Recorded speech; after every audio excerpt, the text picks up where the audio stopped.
مسلمانوں کے قبلہ اول کی 500 کیمروں سے جاسوسی۔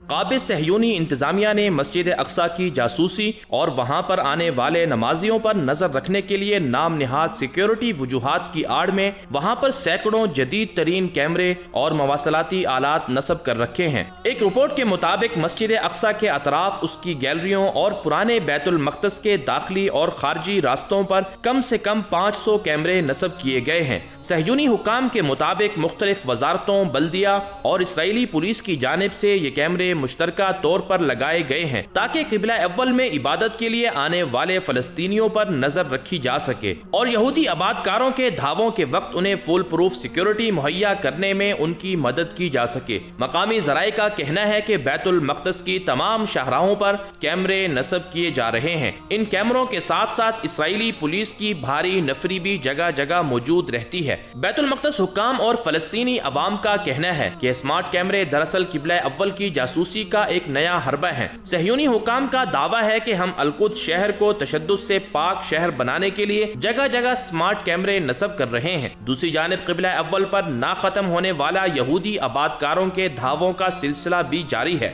گزشتہ دنوں یہودی آباد کاروں، اسرائیلی پولیس اہلکاروں اور دیگر صہیونی حکام نے بڑی تعداد میں قبلہ اول میں گھس کر مقدس مقامات کی بے حرمتی کی۔ اس موقع پر اسرائیلی پولیس نے القدس کے الواد کالونی سے 17 سال سے کم عمر کے 3 فلسطینی بچوں کو حراست میں لے لیا۔ مقامی ذرائع کا کہنا ہے کہ فلسطینی شہریوں کی پکڑ دھکڑ کا سلسلہ ایک ایسے وقت میں جاری ہے جب دوسری جانب مسجد اقصی میں اسرائیلی آباد کاروں کے دھاووں میں بھی مسلسل اضافہ ہو گیا ہے۔ واضح ہے کہ اسرائیلی پولیس نے حال ہی میں مسجد اقصی کے تمام داخلی دروازوں اور خارجی راستوں پر کیمرے لگانے کا اعلان کیا تھا۔